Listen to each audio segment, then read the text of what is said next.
Hey everybody, wanted to just do a quick video on how you can scale data in LabVIEW. So a lot of times we are reading analog signals, and those are either voltages or currents that represent some physical phenomenon through some sort of transducer, whether that be pressure or flow or temperature or all sorts of different things that we could be reading.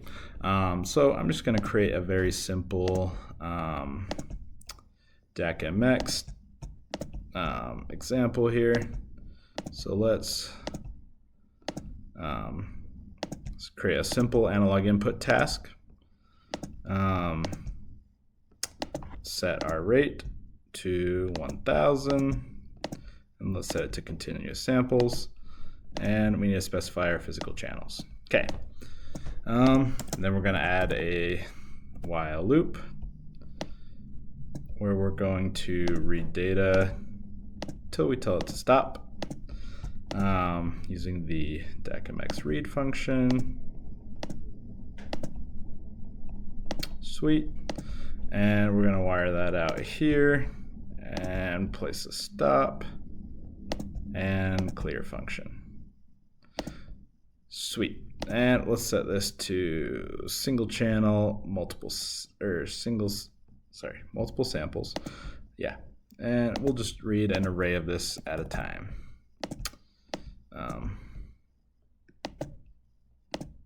Sweet. So yeah, that would be just a really simple DAQ example, just connecting to an analog input channel, setting it to sample at 1 hertz or 1 kilohertz continuously, and then we're reading chunks of 100 of that data out until we tell it to stop, and then we'll close the task and everything. So the one thing you'll run into though is this data here is in this case it's a voltage, right? We're reading analog input voltage, so this is a voltage. But typically we are not interested in the voltage we're measuring. Usually we're interested in what that scales to in terms of an actual engineering phenomenon. So there's a couple different ways that you can scale this data. The first one I'm going to show is actually through DAQ. So if you go to advanced and go to scale setup, there is this create scale function. So I can drop that there. And basically at the bottom here of our analog input, there's this custom scale name. I can connect to that, and I can define a scale. So there's a couple different options here. First, let's also show there's a pre-scaled units field. I can specify what the units are before I scale it, so let's leave it as volts. And I can specify the scaled units, whatever I'm scaling that to. So for example, if we were scaling this to a pressure, I could change that to PSIG or whatever you want. I can assign a name to it. So I can name my scale, and you can actually store these in NImax and just call them by name in the future. And then I can specify a slope and a y-intercept. So I'm in the linear state, so this is basically just a y equals mx plus b, where I can just specify the m and the b. And when this read function executes, it's not going to output voltage anymore, it's now going to output the scaled data. So the scaling is all done for me automatically when I add a scale. There also are other options for mapping ranges.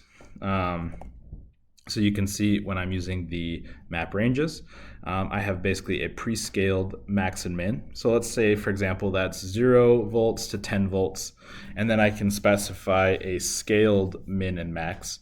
And let's say that could be 0 psi to 1000 psi. So that way it will automatically just scale that data for me. Easy peasy. Yeah, if I just want to specify the mins and max of the pre-scaled and scaled, that's a good way to do it. I also can use a polynomial where I can pass in that my forward coefficients and my reverse coefficients. So basically an array of those. If I want to do some sort of polynomial curve fit of this data.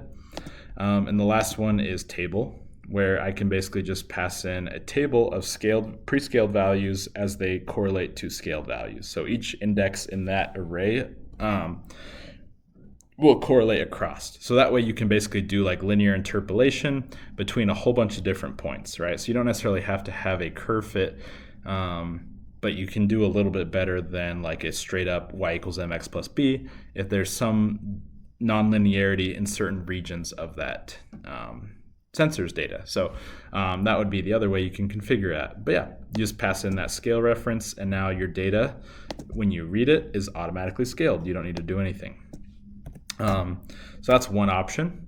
Another thing that you can do is you can just use math to implement any type of scaling. So let's connect here. So these math functions are actually polymorphic, in which they will accept different types. So I don't necessarily need to multiply an array by an array. I can multiply an array by a scalar. And then let's add this add function.